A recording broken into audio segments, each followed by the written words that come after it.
رب العالمين،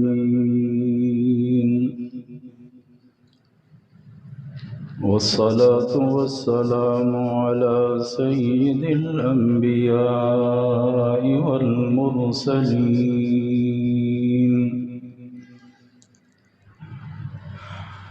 وعلى آله وأصحابه أجمعين.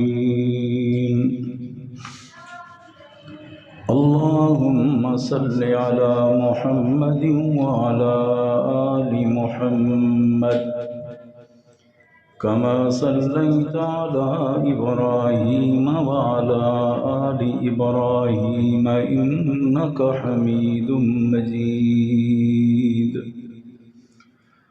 اللهم بارك على محمد وعلى آل محمد كما باركت على إبراهيم وعلى آل إبراهيم إنك حميد مجيد.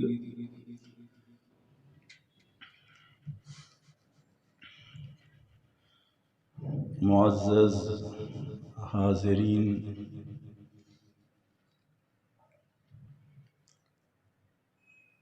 گزشتہ کئی جمعۃ المبارک سے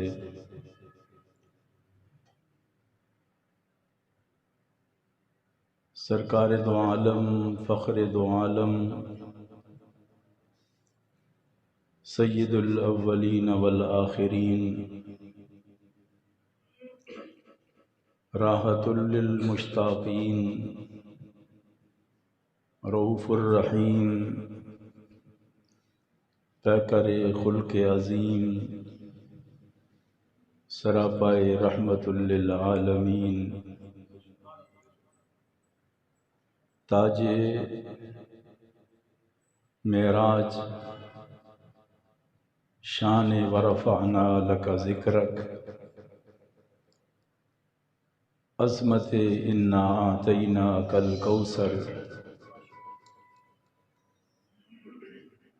بچپن الم یجدک یتیما فآوی،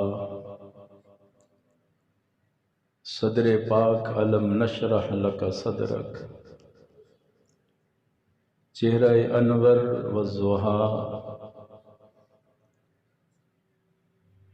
پیچدار زلفیں واللیل اذا سجا،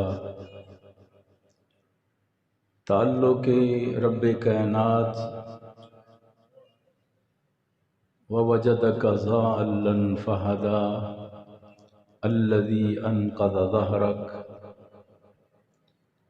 قاب قاب قوسین او ادنی، فأوحى إلى عبده ما أوحى۔ اس ذات کی کیا کیا عظمت اور کیا کیا شان بیان کریں، بس کہنے والا اس بات پر خاموش ہو جاتا ہے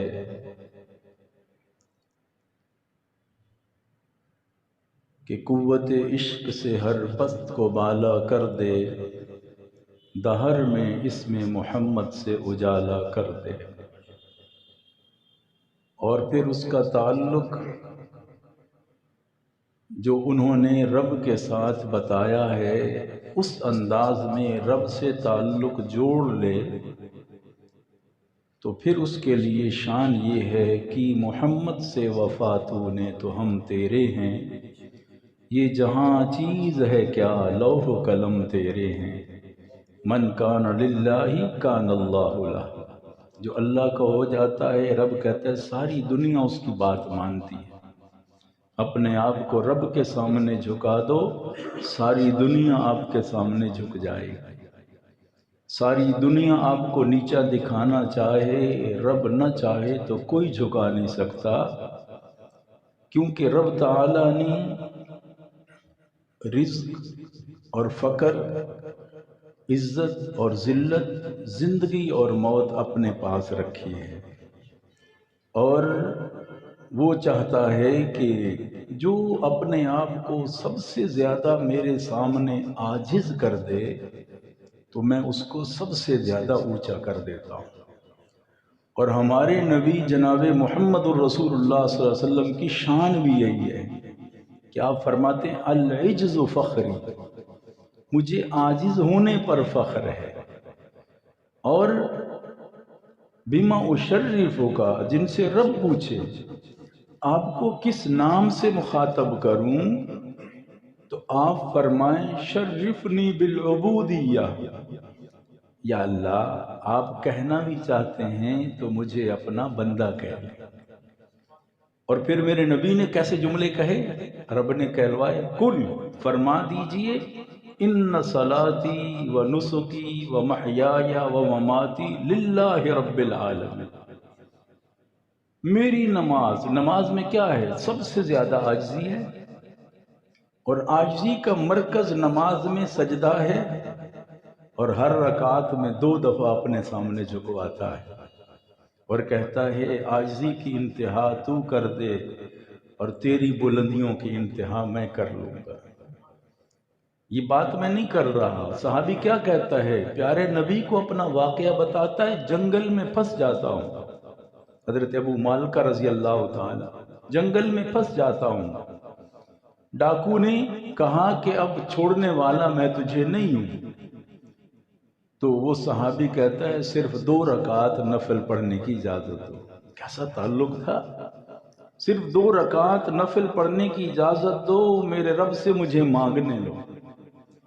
اور پھر 2 رکعت پڑھی، سجدے میں اپنے رب کے سامنے جھک جاتا ہے اور کہتا ہے یا ودود یا ذا العرش المجید یا فعال لما یرید، اللہ کے سامنے وہ الفاظ کہتا ہے کہ اے محبت کرنے والے، سب سے زیادہ محبت کرنے والے، اے عرش عظیم کے مالک، پاور اتنی ہے، عرش عظیم، تخت عظیم کے مالک، اور میں عاجز بندہ تیرے سامنے سر جھکائے پڑا ہوں، اور تیرا اعلان ہے امن یجیب المضطر اذا دعاہ ویکشف السوء، کوئی مجبور مجھے جب پکارتا ہے نا تو میں اس کی پکار کو رد نہیں کرتا، ضرور پورا کرتا ہوں، یہ رب کہتا ہے۔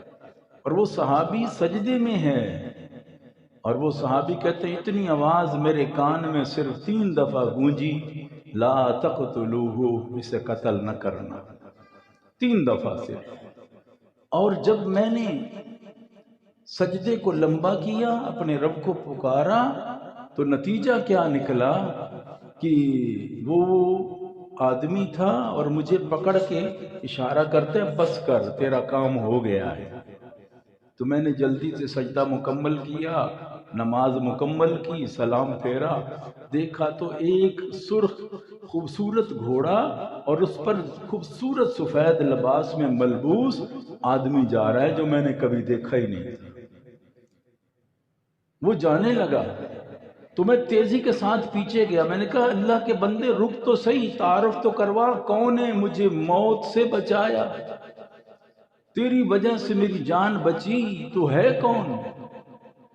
تو پیارے نبی کو کیا فرماتے ہیں حضرت ابو مالکہ، کہتے ہیں یا رسول اللہ صلی اللہ علیہ وسلم، اس نے کہا میں 7ویں آسمان کا رہنے والا فرشتہ ہوں، اور میرے رب نے مجھے حکم دیا ہوا ہے کہ جب کوئی مجبور بندہ، اما یجیب المضطر اذا دعا، جب کوئی مجبور بندہ مجھے سچے دل سے پکارے نا تو تیری ڈیوٹی ہے اس کی مدد کو پہنچ جانا ہے، تو ڈیوٹی ہے تیرا، یہ تیرے ذمے ہے۔ تو پہلی دفعہ جب آپ نے کہا نا یا ودود، سبحان اللہ، جب پہلی دفعہ آپ نے کہا نا تو میرے رب کا حکم مجھے پہنچ گیا کہ سجدہ مکمل نہ ہونے پائے اس کے دشمن کو تمام کر دے۔ اور پھر نتیجہ کیا نکلا، یا رسول اللہ میں نے جب اس سے پوچھا تو اس نے مجھے کہا پہلی دفعہ جو آواز، میں نے 3 دفعہ آواز سنی، میں نے کہا پہلی دفعہ جو آواز آپ نے میری سنی تھی نا، رب نے سنائی بھئی مدد آ رہی ہے، تو میں نے وہیں سے آواز دی تھی جہاں میں موجود تھا 7ویں آسمان۔ دوسری دفعہ تو نے یہ الفاظ پڑھے نا اللہ کی تعریف کے، تو پھر میں پہلے آسمان پہ تھا، پھر پکارا میں نے اس کو، تو وہ جب لا تقتل کہتا نہ قتل کرو، تو وہ ادھر ادھر دیکھتا تھا، ادھر ادھر دیکھتا تھا بھی کون ہے آواز دینے والا، تو یہ سجدے میں تھا۔ تیسری دفعہ میں نے اس کا سر قلم کر دیا، صحابی نے دیکھا وہ حبشی تڑپ رہا ہے، سر کٹا ہوا ہے اس کا، تو فرمایا یہ ہے تیرے رب کی پاور اور طاقت۔ اور سب سے قریب تعلق اللہ کے ساتھ ہمارے نبی کا تھا۔ یہ تو میں صحابی کی بات بتا رہا ہوں جن کو نبی نے تیار کیا، جو اللہ کے نبی کے شاگرد تھے، محنت فرمائی میرے محبوب نے، آپ کے گلشن کے وہ پھول تھے، پھل تھے، وہ گلدستہ تھے خوبصورت، گلشن رسول کے مہکتے ہوئے سارے پھول تھے۔ تو یہ تو ایک پھول کی میں نے بات بتائی ہے، خود گلشن کو سجانے والے کی بات کیا ہوگی، خود گلشن کو بنانے والے کی بات کیا ہوگی، آپ ذرا تصور کریں۔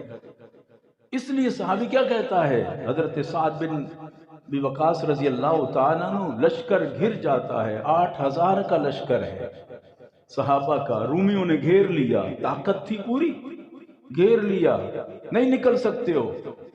سبحان اللہ، کیا شان تھی کہ حضرت سعد نے سارے صحابہ کو اکٹھا کیا، وہاں خطاب کیا، فرمایا ہم گھر چکے ہیں، لاکھوں میں وہ ہیں، سریہ ہے، سعد بن ابی وقاص کی قیادت ہے، امیر ہیں وہ سریہ کے، تو گھر چکے ہیں، اب بچنے کی امید مشکل ہے کیونکہ چاروں طرف سے انہوں نے گھیر لیا ہے۔ تو سبحان اللہ، کیا فرمایا انہوں نے فرمایا کہ اب ایک ہی بات ہے، آپ نے یہ الفاظ کہنے، میں جب کہوں گا نا آپ نے آمین کہنی۔ مختصر لفظ، دیکھو نا، کوئی لمبی چوڑی بات نہیں کی، وہیں کھڑے کیا کہتے ہیں، اللہم انصر امت محمد صلی اللہ علیہ وسلم، بس اتنا لفظ کہہ، دیکھیں ان کی طاقت، دیکھیں، اللہم انصر امت محمد صلی اللہ علیہ وسلم۔ آج ہماری آواز فلسطین میں کیوں نہیں جاتی؟ آج تیری میری آواز کشمیر میں کیوں نہیں جاتی کہ ہم کہیں اللہم انصر امت محمد صلی اللہ علیہ وسلم؟ تو ہمیں جواب نہیں ملتا، کیوں نہیں ملتا؟ کچھ تو کمی ہے نا ہمارے اندر، کچھ تو یقین اور توکل، رب سے رشتہ جو ہم نے توڑا ہوا ہے۔ آج ان بچیوں کی اور ان ماؤں کی سسکیاں کیوں نہیں جا رہی اوپر؟ آج لاکھوں لوگ حرم پاک میں دعا مانگتے ہیں، ہر انداز میں مانگ رہے ہیں، آیت کریمہ دنیا میں پڑھی جا رہی ہیں، حضرت یونس علیہ السلام والی دعا پڑھی جا رہی ہے، لیکن اس کے باوجود حالات بدل کیوں نہیں رہے؟ اس کا مطلب ہمارا وہ رب سے تعلق نہیں رہا جو پیارے نبی ہمیں رب سے جوڑ کے گئے تھے۔ اب لفظ دیکھو، سبحان اللہ، کیسا تعلق جوڑا تھا۔ اب یہاں بھی لفظ دیکھنا، وہاں بھی دیکھنا، کہ وہاں انہوں نے کہا اللہم انصر امت محمد، سب 8000 نے کہا آمین۔ تو 8000 تو ہم تو لاکھوں میں دنیا میں مسلمان، تو مانگ رہے ہیں، حرم پاک میں مانگ رہے ہیں، ایک دفعہ کہا اللہم انصر، بس انہوں نے آمین کہا، محبت کے یہ الفاظ بولے، سبحان اللہ، کیا عظمت تھی، کیا شان تھی، کہ صحابہ فرماتے ہیں ایسے لگا جیسے ہماری جان میں جان آ گئی، ہمیں تو محسوس ہی نہیں ہو رہا تھا کہ ان کا کوئی لشکر ہے آگے کے نہیں ہے، جیسے بدر میں ہوا تو ایسے محسوس ہو رہا تھا، اور آگے بڑھے تو ایسی کہ ہم نے لاکھوں کو شکست دی، اور اللہ تعالیٰ نے ہمیں گھیرے سے بھی نکالا اور فتح بھی عطا فرمائی۔ تو یہ تھا ان کا رشتہ، دو لفظ آ جاتے تو اس کو جوڑ لیتے، اور وہی تعلق اللہ کے نبی صلی اللہ علیہ وسلم نے اپنے یاروں کا رب سے جوڑا تھا، اور اتنا خوبصورت تعلق۔ ادھر حضرت عمر بن عاص ہیں، عمر بن عاص ہیں، جب فتح بیت المقدس ہو رہا، پہلے وہی لشکر لے کے گئے تھے ان علاقوں میں، تو حضرت عمر بن عاص گورنر ہیں اس وقت کے اور امیر بنے ہوئے ہیں۔ تو یہودیوں نے کیا کیا تھا، 70 نوجوان لڑکیاں زیورات سے آراستہ کر کے صحابہ کے راستوں میں کھڑی کر دی تھی کہ ان کا ایمان اس طرح ضائع کرے۔ کیسے حربے استعمال کیے گئے، تو صرف عمر بن عاص نے حضرت عمر اس وقت کیونکہ خلیفہ تھے تو خط لکھا، امیر المومنین یہ مسئلہ اب کیا کریں، آپ کا مشورہ کیا ہے؟ خط پہنچا تو آپ نے قاصد کو تیز دوڑایا اور اس پر صرف قرآن پاک کی آیات لکھ دی اور کچھ نہیں لکھا، سلام، اپنا نام اور آیتیں۔ کیا کہا؟ اے امیر لشکر، آپ نے بس قرآن پاک کی یہ آیتیں اپنے مجمع کو پڑھ کے سنا دیں اور کچھ نہیں کہا۔ بس اب کیا تھا وہ؟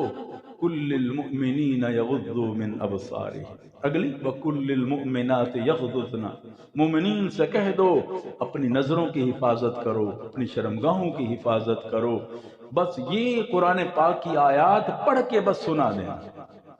اب اندازہ کریں، اب حضرت عمر بن عاص جب خط پہنچا انتظار میں تھے کہ آگے بڑھیں، اس کی انتظار میں تھے جواب ملے، کیا جواب ملتا ہے؟ تو انہوں نے سب کو اکٹھا کیا، اکٹھا کر کے تو انہوں نے فرمایا امیر المومنین کی طرف سے خط آیا، قرآن پاک کی 2 آیتیں انہوں نے لکھی ہیں، یہ میں آپ کو پڑھ کے سنا دوں۔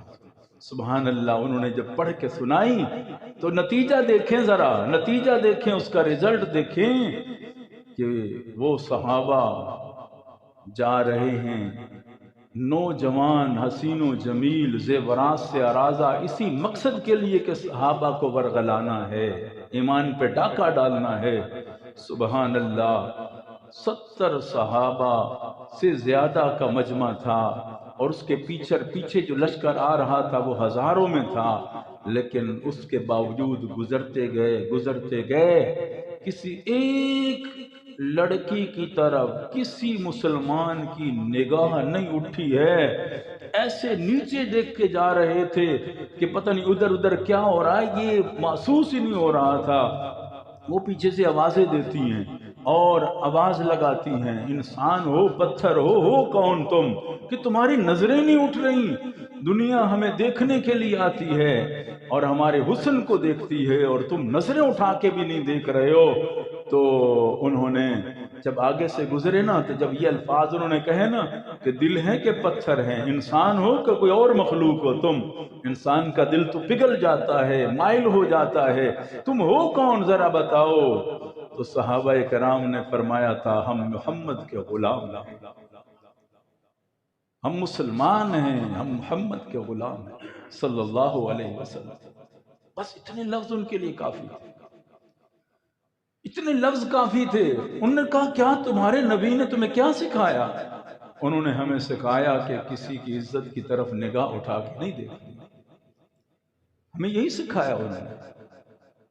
تو جب یہ الفاظ انہوں نے سنے تو نتیجہ کیا نکلا کہ وہ کہتی ہیں پھر اکیلے نہ جاؤ، ہمیں بھی اس نبی کا غلام بنا کے جاؤ، ہمیں بھی اس نبی کی وہ صحابیت میں ہمیں بھی جگہ دے دو جس نبی کی اس طرح تعلیمات میں حیا ہے۔ تو وہ نبی کتنا حیا والا ہوگا جس کی جماعت میں یہ حیا ہے، جو جماعت بنانے والا امام ہوگا اس کی نظروں میں کتنا حیا۔ بخاری شریف کی روایت ہے، حضرت ام عائشہ رضی اللہ تعالی عنہ راوی ہیں، وہ فرماتی ہیں عرب کی کواری لڑکی کی آنکھ میں اتنا حیا نہ تھا جتنا ہمارے نبی کی آنکھ میں حیا۔ ذرا تصور تو کریں، یہ انداز تھا ان کا اور مسلمانوں کا۔ تو آپ ذرا دیکھیں، تو میں عرض کر رہا تھا کہ اللہ تعالی سے سب سے زیادہ قریبی تعلق ہمارے نبی صلی اللہ علیہ وسلم کا تھا، اور اس طرح کا مضبوط تعلق تھا کہ میں نے 1-2 مثال دی آپ کی جماعت کی کہ اللہ کے نبی نے جو شاگرد تیار کیے تو ان کی آنکھوں میں یہ حیا تھا، ان کی زبان میں یہ اثر اور طاقت تھی۔ تو آج ہم مسلمانوں کی وہ زبان میں طاقت اور پاور کیوں نہیں ہے؟ اس لیے نہیں ہے کہ ہمارا وہ یقین نہیں ہے۔ ہم اس وقت کے، اس لیے میرے نبی نے فرمایا تھا میرا صحابی اگر ایک جو، صحیح حدیث پڑھ رہا ہوں، ایک جو مٹھی بھر اللہ کے راستے میں صدقہ کرے تو اسے احد پہاڑ کا ثواب ملتا ہے۔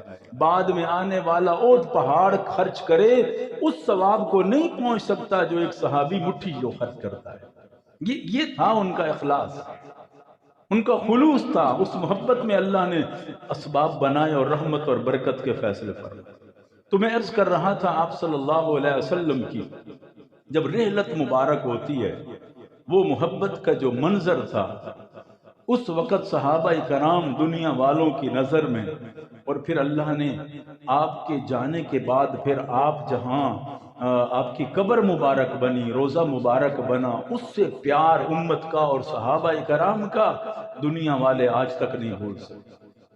اور دیکھیں ذرا اس محبت کو، جب پیارے نبی صلی اللہ علیہ وسلم رخصت ہوئے، آپ صلی اللہ علیہ وسلم کو قبر مبارک میں اتارا گیا، اور سب سے زمین کا قیمتی ٹکڑا بنا جو ہمارے نبی کی آرام کی جگہ بنا، اور آپ صلی اللہ علیہ وسلم کے صحابی حضرت انس رضی اللہ تعالیٰ عنہ جو اللہ کے نبی کے خاص خادم تھے، 10 سال جنہوں نے خدمت کی تھی، حضرت انس رضی اللہ تعالیٰ عنہ فرماتے ہیں ہم نے آپ صلی اللہ علیہ وسلم کی جب تدفین فرمائی تو میں ایسے آگے بڑھا تو حضرت فاطمہ الزہرا رضی اللہ تعالی عنہ، کیونکہ اللہ کے نبی کے خاص خادم تھے، آپ کے تعلق تھا، آنا جانا تھا، خدمت سارے سودے سلف لانا، تو حضرت فاطمہ نے بلا لیا اور دروازے کے پیچھے ساتھ کھڑی ہوئی۔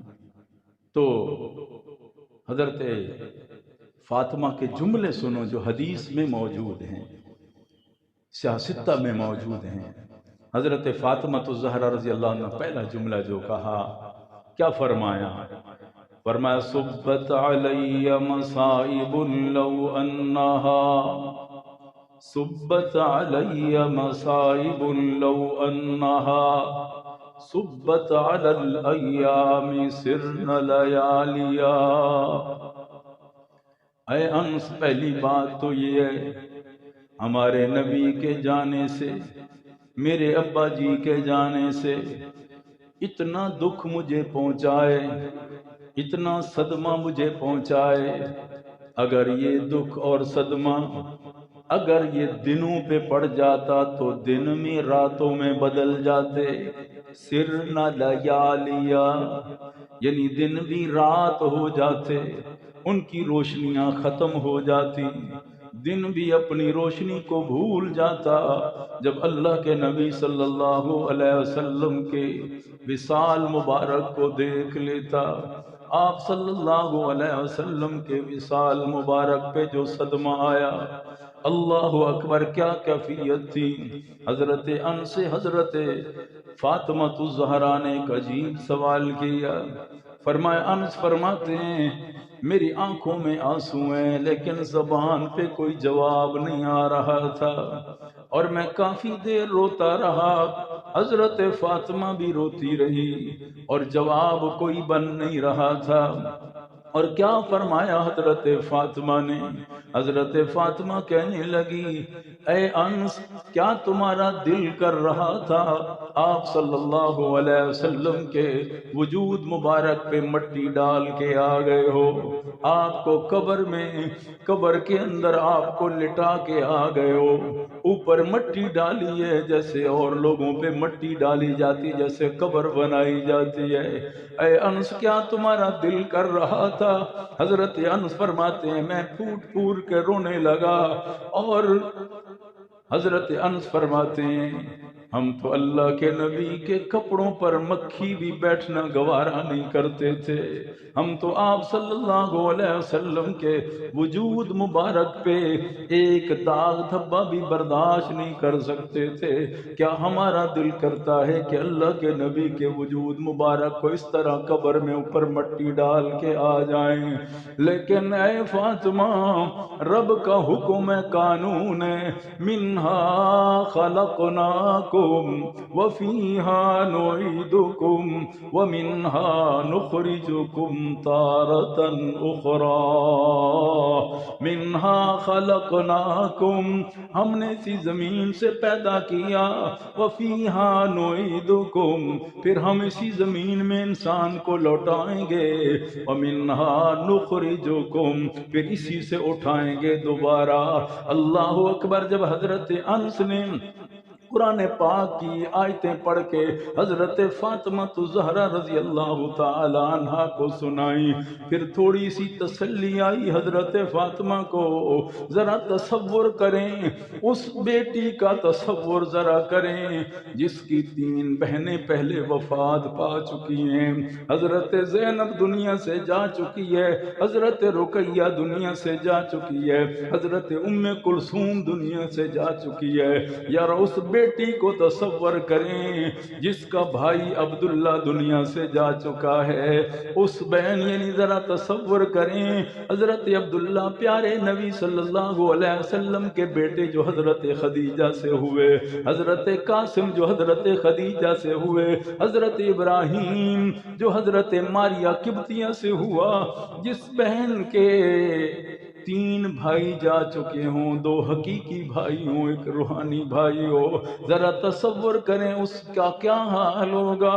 تسلی دینے والا کون ہوگا؟ گھر کے افراد ہی ہوتے ہیں نا، بڑی بہنیں ہوتی ہیں، سنبھال لیتی ہیں اور غم کو ہلکا کرنے کے لیے کہتی ہیں بچہ کوئی بات نہیں، بیٹا کوئی بات نہیں، خیر ہے، یہ پریشانی بلا. اب ذرا تصور کریں جس کی ماں دنیا سے جا چکی ہو، حضرت خدیجۃ الکبریٰ رضی اللہ تعالی عنہا. بیٹیاں اپنے ماں کو گلے لگ کے روتی ہیں اور اپنے ماں کے سر، شفقت کے جو سروں پر ہاتھ ہوتے ہیں اس کو سوچتی ہیں. لیکن حضرت فاطمہ کا غم دیکھو کیوں کہہ رہی ہیں صبت علی مصائب لو انہا صبت علی الایام سرن لیالیا. جو میرے اوپر تکلیفیں آئیں اگر دنوں پہ آتے تو دن بھی راتوں میں بدل جاتے. ذرا تصور کریں اس کی عظمت کو. پھر بھی صبر ذرا دیکھیں، ایسی صابرہ خاتون بھی دنیا میں دیکھی گئی.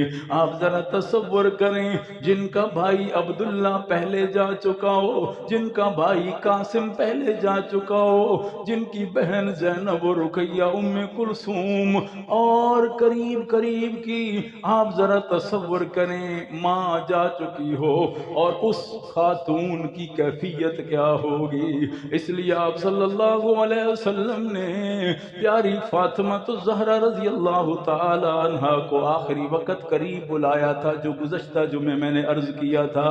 تو اللہ کے نبی صلی اللہ علیہ وسلم نے اس انداز میں آپ رخصت ہوئے تھے تو حضرت فاطمہ حضرت انس سے فرماتی ہیں کیا تمہارا دل کر رہا تھا کہ مٹی ڈالی آپ کی قبر مبارک میں؟ تو حضرت انس نے جب قرآن پاک کی آیت پڑھ لی منہا خلقناکم وفیہا نعیدکم ومنہا نخرجکم تارۃ اخری، تو پھر حضرت فاطمہ تسلی میں آ گئی کہ رب کا قانون ہے. حالانکہ اللہ نے پیارے نبی کو خود اختیار دیا تھا ان اللہ خیر العبد بین الدنیا والآخرہ. اللہ نے اپنے خاص بندے کو اختیار دیا، دنیا میں رہنا چاہتے ہیں یا میرے پاس آنا چاہتے ہیں. فخیر الآخرہ، اس اللہ کے خاص بندے نے آخرت کو پسند کر لیا، رب کے پاس جانے کو پسند کر لیا جن کو اختیار ملا ہو. اور کیوں؟ ان نبیوں پہ دنیا کی حقیقت کھلی ہوئی تھی، ان پر دنیا کی حقیقت کھلی ہوئی تھی. یہ عارضی گھر ہے، یہ عارضی ٹھکانہ ہے، یہاں وفا کوئی نہیں. مال کے لیے انسان ساری زندگی تگ و دو کرتا ہے، اولاد کے لیے تگ و دو کرتا ہے، اپنے نام کے لیے عہدے کے لیے تگ و دو کرتا ہے. لیکن یہ دنیا کیا دیتی ہے؟ دنیا کیا دیتی ہے؟ کچھ بھی نہیں دیتی. جب دنیا سے جاتے ہو تو نام بھی چھین لیتی ہے. میت کو اٹھاؤ، جنازے کو اٹھاؤ، یہ نام بھی چھین لیتی ہے دنیا، اور یہ مکان بھی چھین لیتی ہے. جس مکان کو چاہ سے بنایا تھا اس مکان میں 24 گھنٹے بھی رہنے نہیں دیتے. پہنچاؤ اپنی منزل پر، آخری آرام گاہ پر اسے پہنچاؤ. وہ بھی مشترکہ جگہ ہوتی ہے قبرستان کی، ذاتی ملکیت بھی نہیں، کسی نہ کسی نے وقف کی ہوتی ہے. وہاں جتنے گز بھی جگہ مل جائے اللہ علامہ فرمائے ہم تو قبرستان میں کئی دفعہ ایسے اتفاق ہوتا ہے کہ بیٹے کھڑے ہوتے ہیں، دادا کی قبر کہاں ہے پوچھ رہے ہوتے ہیں، پتہ کوئی نہیں، دادی کی قبر کہاں ہے، نانا کی قبر کہاں ہے، نانی کی قبر کہاں ہے۔ آپ کئی قبرستان میں دیکھو، کئی قبریں، نیچے قبریں، نیچے قبریں، نیچے قبریں، ایک قبر کھودو اس میں نیچے میں کچھ نہ کچھ نکل آتا ہے، سلیٹیں وغیرہ یا اینٹیں وغیرہ، علامت ہے کہ اس کے نیچے بھی قبر تھی۔ کس کی قبر تھی؟ خاندان والوں میں سے کسی کی قبر تھی۔ تو ذرا تصور کریں، اس مکان کا بھی پتہ نہیں ہے کہ ہمیشہ تیرے پاس رہے نہ رہے، کتنا رہے تیرے پاس، تیرا وجود وہاں سلامت رہے نہ رہے۔ ہاں، اللہ کے پیارے نبی نے فرمایا انبیاء کا وجود تو سالے میں اسے مٹی کھا بھی نہیں سکتی ہے۔ ان اللہ حرم علی الارض ان تأکل اجساد الانبیاء، یہ تو ان کو خصوصیت مل گئی، شہیدوں کو عظمت مل گئی۔ اور پیارے نبی صلی اللہ علیہ وسلم نے یعنی انبیاء کے بارے میں تو بتا دیا۔ آپ ذرا تصور کریں کہ ان کو پتہ چل گیا تھا انبیاء کو یہ دنیا کی حقیقت کیا ہے، جس مال کے لیے میں اور آپ کہتے رہتے ہیں، میرے نبی کا فرمان ہے، دنیا والے کہتے رہتے ہیں مالی مالی مالی، میرا مال میرا مال میرا مال، لیکن کیا کیا مال نے؟ تیری آنکھ بند ہوئی، ادھر سے تیرا مال وارثوں کا بن گیا، تیرا اب کوئی نہیں ہے۔ اگر تم کہتا ہے، اس وقت کہتا ہے مرد کے وقت، میرے مرنے کے بعد میرا سارا مال اللہ کے راستے میں دے دو، تو شریعت کہتی ہے نہیں دے سکتا، 2/3 میں وہ وصیت چلے گی، اس میں سے تیرے کفن کے پیسے نکال سکتے ہیں، تیری قبر والوں کی مزدوری نکال سکتے ہیں، اس میں جو آپ نے قرضہ دینا ہے تیری 2/3 میں سے نکال سکتے ہیں۔ ان کی مرضی ہے سارا مال اگر تیرے قرضے میں نہ دیں، ان کی مرضی ہے سارا مال اگر تیرے قبر والے کو نہ دیں تو ان کی مرضی ہے۔ ذرا تصور تو کرے انسان کا کیا مال رہ جاتا ہے، اور بندہ کہتا ہے چھوڑو یار اس دنیا کے لیے، یہ میرا بیٹا کمانے والا ہے، بیٹی کو نہ دو تو کوئی بات نہیں ہے۔ نہیں مسلمان بھائیو، والد اپنے لیے قبر انگارے بھر رہا ہے کہ بیٹوں کو دے گیا، اپنی بیٹیوں کو محروم کر گیا حق سے۔ جب رب نے حق رکھا ہے اس میں سے، ہاں پھر کہتے ہیں معاف کر دو، معاف نہیں کرو گے تو میرے دروازے پہ نہیں آنا۔ بھائی کہہ رہا ہے میں اس کو کیوں دیا، اس کو کیوں دیا، میری بہنوں کا کیوں خیال رکھا، میرے لیے کیوں نہیں کیا؟ نانا بھائی بھی ظلم کا شکار اپنے آپ کو بنا رہا ہے، والدین بھی ظلم کا شکار بن رہے ہیں۔ اس لیے اللہ کا قرآن کہتا ہے کہ دنیا کے پیچھے، کیونکہ انبیاء کا یہی منشا ہے۔ آپ تصور کریں، اللہ اس ہستی کو اختیار دے رہا ہے جس جیسا رب نے بنایا ہی کوئی نہیں۔ اللہ، دنیا کہتی ہے نا، دنیا والے بھئی تنگ ہو دنیا سے، وہ آدمی جس آدمی کے پاس یہ چیز نہیں، یہ چیز نہیں، یہ کمی ہے، یہ کمی ہے، یہ کمی ہے، یہ مسئلہ ہے، وہ مسئلہ ہے، ذرا تصور کریں۔ اللہ کہہ رہا ہے میرے محبوب، اب اس سے پہلے ذرا ایک مثال سنیں تاکہ بات آسانی سے سمجھ آئے۔ ایک اللہ کا نبی ہے، کون؟ حضرت یوسف علیہ السلام۔ کب کی بات ہے؟ قید خانے کے زمانے کی بات نہیں، کنویں میں پڑے ہونے کی بات نہیں، یہ اس وقت کی بات۔ اللہ کا قرآن سورہ یوسف کے آخری رکوع اٹھا لو اور گھر میں ترجمے والے قرآن، تفسیر والے قرآن سے خود پڑھ لو تفسیر۔ یہ اس وقت کی بات ہے جب حضرت یوسف علیہ السلام کنویں سے بھی نکل گئے، عزیز مصر کے گھر بھی پہنچ گئے، پھر خود عزیز مصر بن گئے اور پورا مصر ان کے کنٹرول میں آ گیا۔ پھر 90 سواریوں پر مشتمل پورا خاندان، اونٹوں پر مشتمل، کنعان سے مصر منتقل ہو گیا، اور اس کے کے بعد جب مصر منتقل ہوتا ہے، ذرا تصور کریں اللہ کے یوسف علیہ السلام کے وہ الفاظ میں برکت کے لیے آپ کو سناؤں، اس وقت کی بات کر رہے ہیں جب سب کچھ مل جاتا ہے، یہ نہیں ہے کہ ان کے پاس کچھ نہیں ہے، جب سارا کچھ مل جاتا ہے اس وقت کے ذرا ان کے الفاظ سنیں، جن کے پاس مصر میں آرڈر چلتا ہو، ایک آرڈر پر سارے قربان، پھر سارے مصر والے ان کے احسان مند، نظریں ان کی جھکی ہوئی کہ مشکل وقت میں یوسف علیہ السلام ان کا سہارا بنے تھے، بہترین انداز میں مینجمنٹ کر کے مصر کو سنبھالا تھا، 14 سال کا وہ عرصہ کات والا، اس کو کیسے بہترین انداز میں کنٹرول کیا یوسف علیہ السلام نے، کسی انسان کو بھوکا مرنے نہیں دیا،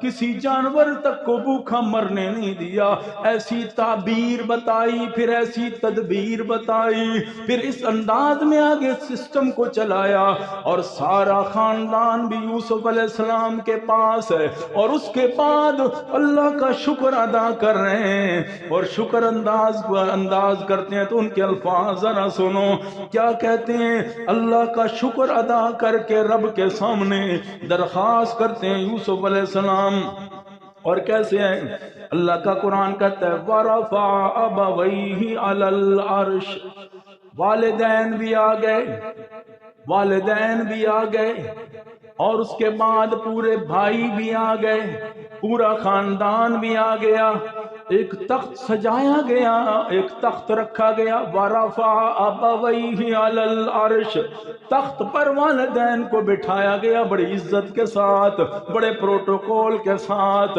مصر والے سارے جمع ہوئے استقبال کرنے کے لیے، ایک میدان رکھا گیا جس میدان میں تک ساری دنیا آ جائے، سارے کہتے ہیں اے یوسف ایک تو تیرے ماں باپ صرف نہیں ہیں، آپ ہمارے سربراہ بھی ہیں، آپ کے ماں باپ ہیں، پھر ہم ان کو آپ کا اپنا باپ ماں باپ سمجھتے ہیں، کیونکہ ایسا خاندان جنہوں نے مشکل وقت میں ہمارا ساتھ دیا، اس شان کے ساتھ جب ان کو جمع کرتے ہیں تو کیا کہتے ہیں، یا ابتی ھذا تأویل رؤیای من قبل، اے ابا جان یہ اس خواب کی تعبیر ہے جو بچپن میں مجھے ملا تھا، انی رأیت احد عشر کوکبا والشمس والقمر رأیتهم لی ساجدین، کیا کہہ رہے، یا ابتی ابا جان ھذا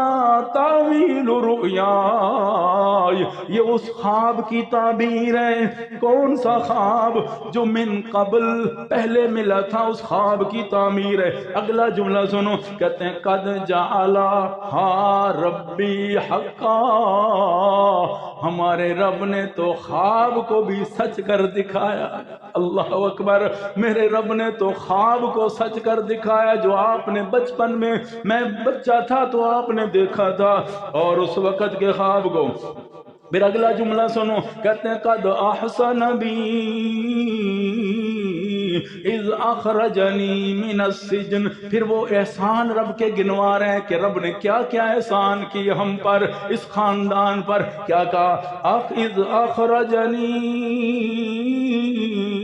من السجن، اس رب نے مجھے قید خانے سے نکالا، میں 9 سال تک قید میں رہا، اس رب نے ہمیں قید خانے سے نکالا، پھر اگلا جملہ وَجَاءَ بِكُم مِّنَ الْبَدْوِ، دیہات سے ہمیں نکال کے شہر کے اندر ہمیں لے آیا، یہ اس رب کا احسان ہے، تیسرا احسان کہ من بعد ان نزغ الشیطان بینی و بین اخوتی، ہمارے بھائیوں کے درمیان اس نے دراڑیں شیطان نے ڈلوا دی تھی، رشتے ہمارے کمزور کر دیے تھے، آپس میں لڑا دیا تھا، نفرتیں ڈال دی تھی، بھائیوں نے مجھے کنویں میں ڈال دیا تھا، اور چند پیسوں میں مجھے بیچ دیا تھا، وَشَرَوْهُ بِثَمَنٍ بَخْسٍ، اور چند عارضی سکوں میں مجھے بیچ دیا تھا، صرف 20 درہم قیمت لگائی یوسف کی، میرے رب نے مصر میں ہزاروں روپے نہیں بلکہ سونے چاندی ریشم کے ساتھ مشک کے ساتھ ایک پلڑے میں بٹھوا کے قیمت یوسف کی لگائی. وہ قیمت نہیں، یہ قیمت ہے میرے یوسف کی، وہ قیمت نہ بناؤ میرے یوسف کی. پھر انہوں نے فرمایا، شیطان نے ایسا کیا. پھر اگلا جملہ بڑا خوبصورت کہا، ان ربی لطیف لما یشاء. ہمارا رب بڑا مہربان ہے، لطیف ہے ما یشاء، لطیف مہربان، ایسی مہربانی کرے جس کے پیچھے طمع لالچ نہ ہو. میرا رب بڑا احسان مند ہے. انہو هو العلیم الحکیم، ہر ایک کی سننے والا ہے، ہر فیصلہ حکمت سے کرنے والا ہے. کنویں سے اٹھا کے مصر کا وارث نہیں بنا دیا، حکمت سے سارے اس نے فیصلے کیے اپنے وقت پر.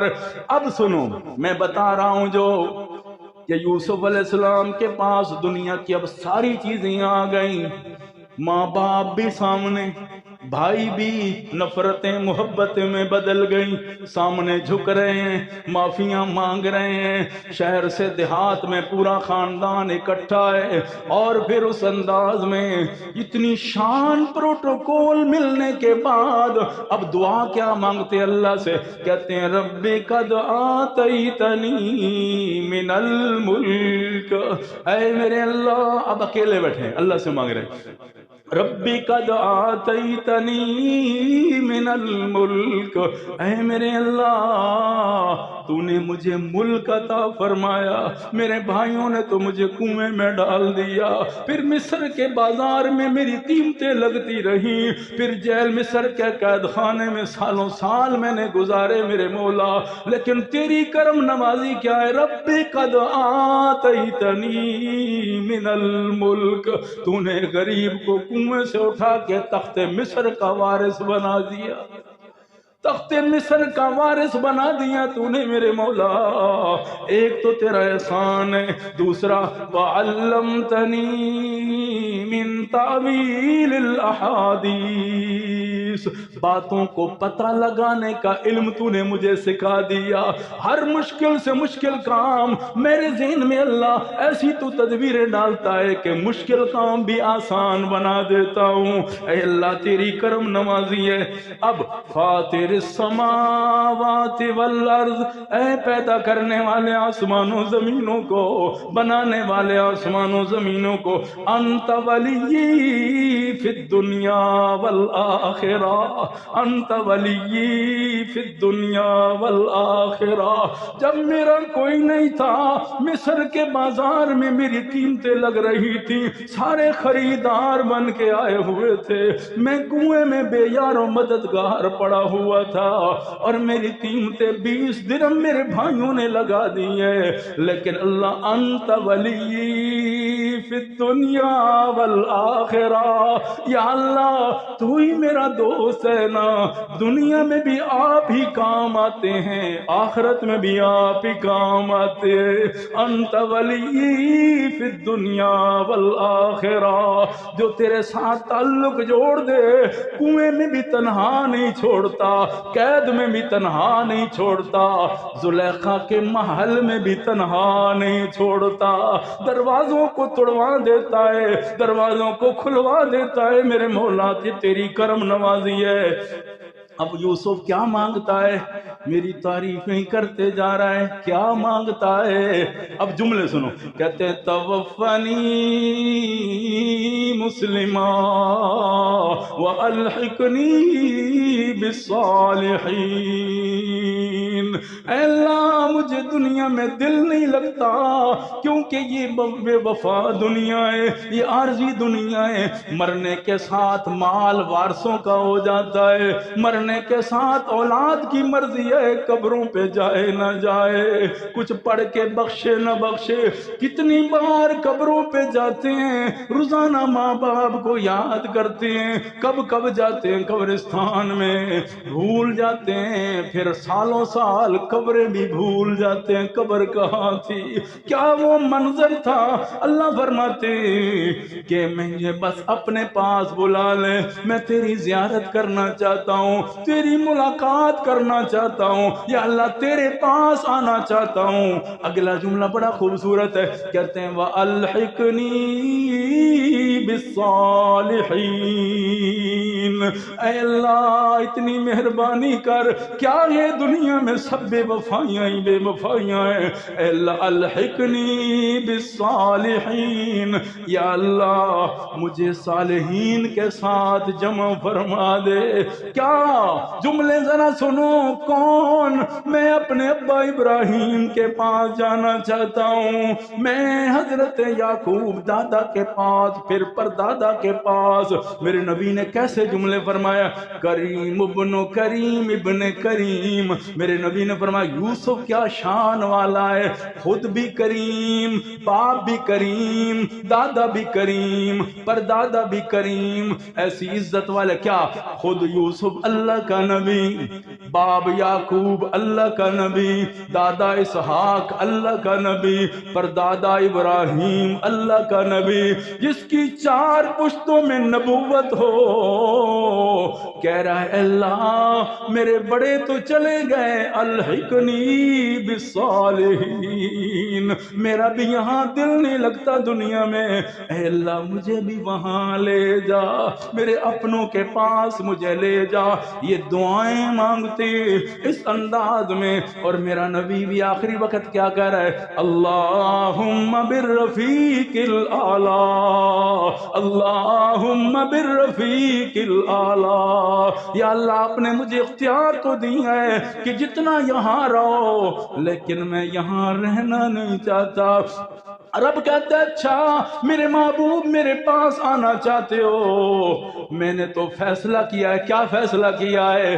قیامت والے دن اس وقت تک جنت کا دروازہ کھل ہی نہیں سکتا جب تک آپ پہلے نہ اس پر پہنچ جائیں۔ آپ آئیں گے تو جنت کا دروازہ کھلے گا، اور فرشتے کی ڈیوٹی لگائی ہے، فرشتہ سوال کرے گا من انت، اب کون؟ آپ فرمائیں گے انا محمد صلی اللہ علیہ وسلم۔ رب کہے گا تو وہ فرشتہ کہے گا اللہ نے مجھے بس یہی نام بتایا ہے، جب وہ آ کے یہ بولیں تو دروازہ کھلے گا، ورنہ دروازہ کھل گئی نہیں جنت میں۔ میرے محبوب آپ آنا چاہتے ہیں، قیامت کو بھی بڑا وقت ہے دروازہ کھلانے میں۔ اللہ فرماتے میرے محبوب قیامت تک جہاں آپ نے آرام کرنا ہے، آپ کا وجود مبارک ہونا ہے، میں اس ٹکڑے کو بھی جنت سے اعلیٰ بنا دیتا ہوں۔ اب دیکھو نا، وقت ابھی بڑا تھا قیامت سے، وقت ابھی بڑا تھا قیامت سے، اللہ نے میرے نبی کی آرام گاہ جو بنائی، سبحان اللہ۔ اس لیے مسلمان بھائیوں، بعض چیزیں دنیا میں علامات کے طور پہ ہیں، مسلمانوں کی شان ہے، عظمت ہے، ان کا ایمان ہے۔ جس طرح مسجد حرام ہے، مسجد اقصی ہے، اسی طرح پیارے نبی کی مسجد نبوی اور آپ کا روزہ مبارک ہے۔ آپ ذرا تصور کریں، جہاں جا کے ہم درود و سلام پڑھتے ہیں، سبحان اللہ، اللہ کی رحمت کے فرشتے جہاں نازل ہوتے ہیں، جہاں اللہ کی طرف سے ہر وقت انوارات کی بارش برس رہی ہے، اور وہاں محسوس ہوتے ہیں کہ اللہ کی رحمت محسوس ہوتی ہے۔ جب ریاض الجنت میں بیٹھ کے وہاں درود شریف پڑھیں یا 2 رکعت نفل پڑھیں تو محسوس ہوتا ہے کہ واقعی اللہ کی رحمت اتر رہی ہے۔ اور ذرا تصور کریں، صرف یہ نہیں ہے، پیارے نبی صلی اللہ علیہ وسلم کی وہ جگہ اللہ نے اس کو قیامت تک جیسے ابرا کا لشکر آیا تھا رب کے گھر کو گرانے کے لیے، ابرا کا لشکر آیا تھا سورہ فیل میں، ابرا کا لشکر آیا تھا، میرے رب نے ابابیل کے لشکر بھیجے تھے۔ یہاں بھی غیر مسلموں نے ہمارے نبی کے وجود مبارک کو نکالنے کی کوشش کی تھی، حضرت نور الدین زنگی رحمہ اللہ کے زمانے میں۔ تو تاریخ پڑھیں آپ تو اللہ تعالی نے وقت کے بادشاہ کو خواب دکھایا تھا اور میرے نبی نے یاد رکھیں مسئلہ، میرے نبی نے فرمایا لم یبق من النبوت الا المبشرات، میرے جانے کے بعد، میرے آنے کے بعد نبوت کو دروازہ تو بند کر دیا رب نے، میں آخری نبی ہوں، میرے بعد اب کوئی نبی نہیں بن سکتا، نہ کوئی نبی پیدا ہو سکتا ہے، لیکن اللہ نے مبشرات، خوابوں کا سلسلہ قیامت تک جاری رکھنا ہے، یہ خواب جو ہے نا قیامت تک جاری رہیں گے، اللہ اس کے ذریعے اپنے بندوں کی رہنمائی کرتا رہتا ہے۔ جیسے آپ دیکھیں نا، کہتے ہیں استخارہ کرو، اب استخارہ کیا، اب ضروری نہیں ہے کہ کوئی بندہ آ جائے یا کوئی چیز آ جائے یا کوئی آ کے کہے تیرا نتیجہ یہ نکلا ہے، نہیں، اللہ خواب میں کوئی منظر دکھا دیتا ہے، کوئی اچھا منظر، تو کسی عالم سے جو سمجھدار ہے اسے پوچھتے ہیں، کہتے ہیں اس کا نتیجہ یہ ہے اور اچھا ہے۔ اگر کوئی ایسی بری چیز نظر آتی ہے تو وہ کہتے ہیں آپ کا استخارہ ٹھیک نہیں ہے، مناسب نہیں ہے، آپ یہ رشتہ نہ کریں۔ تو یہ ہوتا ہے، آپ نے خود استخارہ کیا، اب نتیجہ اس طرح آئے گا، یا تو کوئی بندہ نظر آئے یا کوئی چیز نظر آئے تو اس کی کیفیات ہوتی ہیں، ضروری نہیں کوئی بتانے والا آتا ہے۔ اب دیکھیں نا، خواب کے ذریعے اللہ مسئلے حل کرواتا ہے، اور اللہ تعالی نے یہ قیامت تک باقی رکھنا ہے۔ اس لیے آج ہم مسلمانوں نے بہت ساری چیزوں کو جو بالکل اپنی زندگیوں سے غائب کر دیا ہے نا، ایک پیارے نبی کی سیرت میں خواب بھی ہے۔ اللہ کے نبی صبح کی نماز کے بعد پوچھ لیا کرتے تھے کہ کسی کو کوئی خواب تو نہیں آیا؟ صحابہ کہتے ہیں یا رسول اللہ، جس کو آتا بتاتا، پھر آپ کہتے ہیں مجھے یہ رات کو خواب آیا ہے۔ جیسے عمرے پہ گئے تھے نا، حدیبیہ کا واقعہ ہے، اللہ کے نبی کو خواب ملا تھا، جس سے پھر وہ ہوا تھا کہ یہ نہیں بتایا کہ اس سال ہی جانا ہے، وہاں تو وہاں یہ متعین نہیں تھا کہ اس سال ہی جانا ہے، وہ خواب کے ذریعے تھا۔ تو قرآن پاک ہم پڑھے حدیث مبارکہ، تو اب ذرا نتیجہ دیکھیں اس کا، آپ صلی اللہ علیہ وسلم کے۔ اس لیے میرے نبی نے فرمایا خواب کبھی سمجھدار کو بتانا، وَأَدَبًا، اور خواب ایسی چیز ہے کسی سمجھدار کو بتانا، خیر خواہ کو بتانا، اور جو تعبیر جانتا ہو اسے بتانا۔ یہ تین شرطیں خواب کے لیے، ہم ہر ایک کو بتاتے پھرتے ہیں یہ خواب مجھے ملا۔ میرے نبی نے فرمایا، صحیح حدیث پڑھ رہا ہوں، آپ نے فرمایا پرندے کے پاؤں پر خواب کی تعمیر ہوتی ہے۔ کیا مطلب؟ جب پرندہ اڑ گیا تو وہ چیز بھی مٹی لگی ہے جو اڑ گئی، تو آپ نے فرمایا خواب پرندے کے پاؤں پہ ہوتا ہے۔ کیا مطلب؟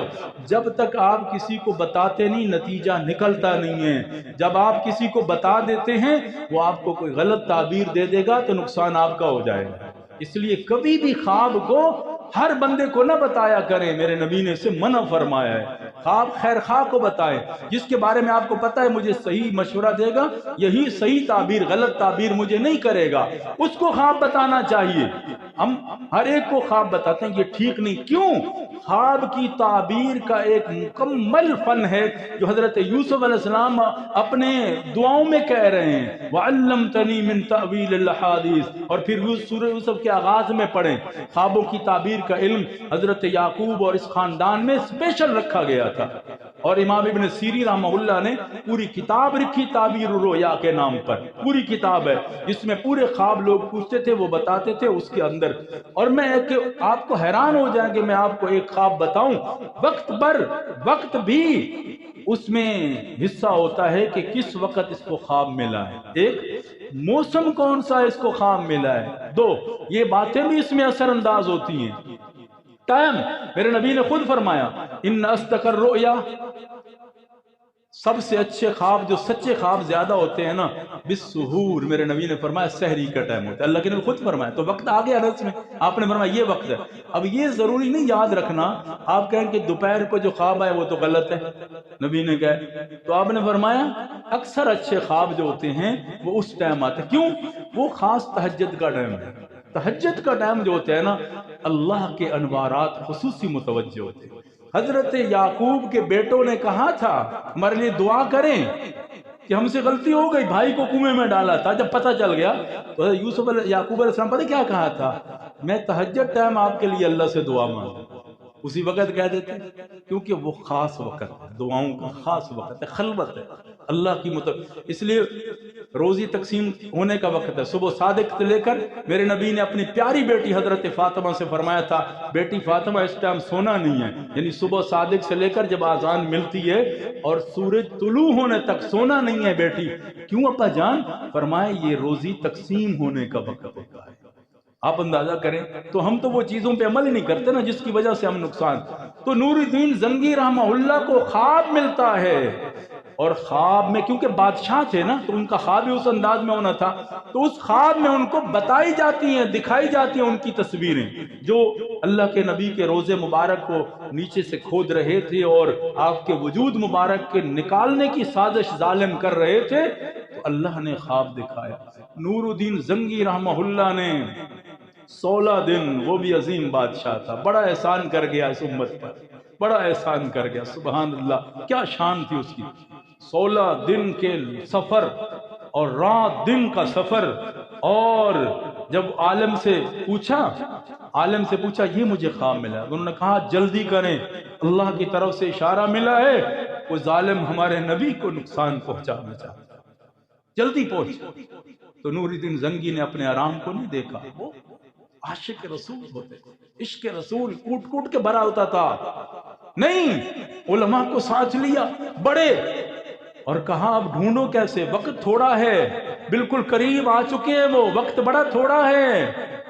اب انہوں نے اللہ اکبر گورنر مدینہ سے بات کی، اب کیا کریں، مشورہ ہوا، انہوں نے کہا مشورہ میرا یہ ہے کہ نور الدین زنگی کیسے سمجھدار انسان تھا، پورے مدینے والوں کی دعوت کرو، پورے مدینے والوں کی دعوت کرو، اور اعلان کرو کوئی پیچھے نہیں رہنا چاہیے اس کھانے سے، بادشاہ کا حکم ہے، نور الدین زنگی کی دعوت ہے۔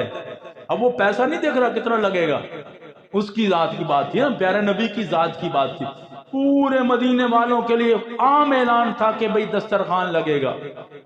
خود بیٹھ گیا، جیسے گیٹ کیپر ہوتا ہے نا بھئی دیکھنے والا، حلیہ ایسے بدل کے خود بیٹھ گیا اور نظریں جما کے بیٹھا ہے، جو خواب میں مجھے صورتیں دکھائی گئیں وہ مجھے نظر آ جائیں، بس کام ہو جائے۔ لیکن وہ 2 بندے نہیں آئے، باقی سارے آ گئے۔ انہوں نے کہا مسئلہ تو پھر حل نہیں ہوا، وہ نہیں آئے، ڈھونڈو کوئی بچ تو نہیں گیا۔ فرمایا 2 بزرگ ہیں، بڑی بڑی داڑیاں رکھی ہیں، پگڑیاں باندھتے ہیں، بڑا اچھا سا لباس پہنتے ہیں، اور وہ ہر وقت اللہ اللہ ہی کرتے رہتے ہیں، فلاں ان کا کمرہ ہے، سارا دن جو ہے وہ عبادت میں، جو بھی ان کو دیکھے ہر وقت وہ عبادت میں لگے ہیں۔ وہ ظالم کیا کرتے، دن کو عبادت کا بہانہ بنا کر رات کو وہ نکالتے تھے غار اللہ کے نبی کے روزے مبارک کی طرف، مکان لیا ہوا تھا اسپیشل، اس پر وہ بچھا دیتے مصلی سا، عبادت میں لگے ہوئے۔ لوگ سمجھتے بڑے نیک لوگ ہیں، یہ کبھی ان کو کھانا کھاتے نہیں دیکھا، اس انداز میں نہیں دیکھا، لوگ قدر کی نگاہ سے دیکھتے۔ جب آئے کیوں، حلیے سے کام، ایمان اندر ہے۔ اگر مسلمان ہے نا، آج تو ہم فتویٰ تیرا حلیہ ٹھیک نہیں تو مسلمان نہیں، بات یہ نہیں ہے، بات بعض اوقات اللہ ایسے لوگوں سے کام لے لیتا ہے، ذرا تصور کریں۔ ہاں یہ علیحدہ بات ہے، سنت ہے، یہ چیز سنت ہے، وہ علیحدہ چیز ہے، اس میں بحث نہیں ہے۔ میں یہ بات کر رہا ہوں کہ اس باتوں پہ نہیں ہے کہ اس کو کرو۔ پیارے نبی نے کیا فرمایا، سبحان اللہ۔ اب وہ انہوں نے کہا بھی 2 بندے ہیں، انہوں نے کہا وہ دکھاؤ مجھے، اور تصور کریں حیات الرحمان میں بڑی عجیب بات لکھی ہے، یا بتا دوں آپ کو، وقت بھی میرا خیال سے زیادہ ہو رہا ہے، تو اب کیا کریں، سمندر ہے وہ چھپتا نہیں ہے، ابھی پریشانی تو نہیں ہے، یہ بات مکمل کر لیں۔ تو آپ ذرا حضرت سلیمان کی عدالت میں پرندوں کی بولیاں جانتے تھے، قرآن کہتا ہے علمنا منطق الطیر، اللہ نے ان کو شان دی تھی۔ 2 پرندوں کا مقدمہ آیا، فاختہ نر مادہ کا مقدمہ آیا، فاختہ آئی کہ میرے نر کو فلاں بندے نے پکڑ لیا ہے، تو مجھے انصاف چاہیے، مجھے میرے نر کو چھوڑ دے۔ تو حضرت سلیمان علیہ السلام نے کہا میں فیصلہ ایسا نہیں کرتا، اس کو بھی بلاؤں گا جس کے خلاف دعویٰ ہے۔ تو کون ہے، اس نے بتایا، تو انہوں نے آئے، جب آئے دربار میں جب آئے تو دیکھا تو حضرت سلیمان علیہ السلام کی اس نے سادھو سا لباس جو اس وقت تھے، جو اللہ اللہ ہر وقت کرتے، یعنی کسی کو تنگ نہ کرنا، ایسے رہنا، تو اس طرح کا لباس اس نے بنایا تھا۔ تو وہ آیا، سارے دیکھ کے حیران ہو گئے، یار یہ کیسے زیادتی کر سکتا ہے؟ حضرت سلمان نے کہا فاختہ یہ کہہ رہی ہے۔ انہوں نے کہا تو نے اس کے نر کو پکڑا ہے؟ جی پکڑا ہے۔ کیوں پکڑا ہے؟ فرمایا پکڑا اس لیے کہ رب نے شکار کو حلال کیا ہے، تو یہ حلال جانور ہے، میں نے شکار کیا ہے۔ میں نے کہا اسی غلط بات کی، بات تو اب ٹھیک ہے مسئلے کی روح سے۔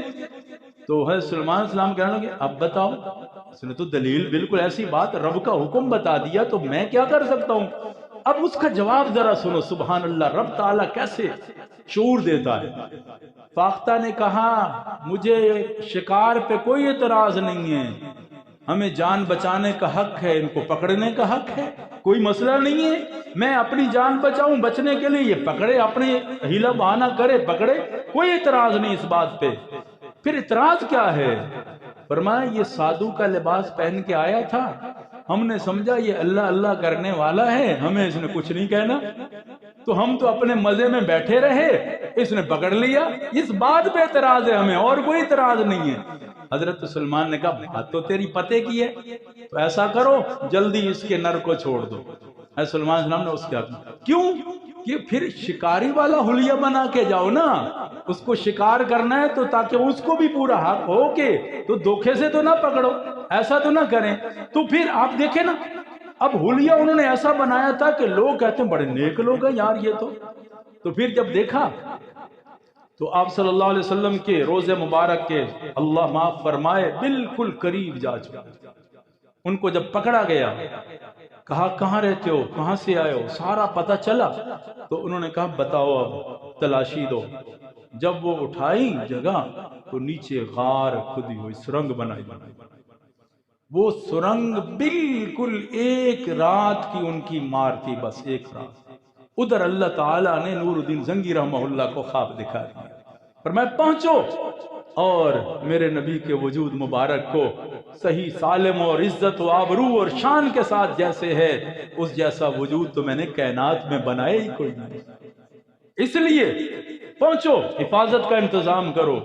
اب وہ احسان کر کے گئے پوری امت پر کہ جہاں سے پانی نکلتا ہے وہاں تک سیسا پگھلا کے کیا کیا اس وقت کے جو جدید چیزیں تھی جس سے بھائی کوئی پہنچ نہ سکے وہاں تک۔ اب جو روزہ مبارک ہمیں نظر آتا ہے اس میں اندر 3 دیواریں، صرف ایک نہیں ہے، اس کی تاریخ پڑھے نا پھر آگے آگے آگے، یہ تو کافی دور جو ہے اس کا ہے، کیونکہ حجرے چھوٹے چھوٹے تھے، اس میں بہت سارے۔ ادھر حضرت فاطمہ الزہرا سلام اللہ علیہا کا گھر تھا جہاں سے سلام دوسری طرف سے آ کے پڑھتے ہیں، اور ادھر جو تھا نا یہ حضرت عائشہ رضی اللہ تعالیٰ عنہ کا حجرہ مبارک ہے جہاں آپ کی خاص قبر مبارک ہے، پھر اس کے ساتھ حضرت حفصہ کا حجرہ تھا۔ تو یہ روزہ ان حجرے بہت سارے حجروں کے اندر اب سارا ہے، اور اس کے اندر آ کے پھر انہوں نے باہر اس طرح مضبوط دیواریں بنائی، اندر اسی انداز میں ہے، لیکن اس کے بعد ایسا ایسا کر کے تو وہاں آگے کپڑا سا نظر آتا ہے، وہ جالیاں سا اس طرح کے، تو اس میں پھر انہوں نے اس انداز میں اسے مضبوط کیا کہ سبحان اللہ آج تک دنیا میں اور اس کی ایک نمایاں حیثیت ہے۔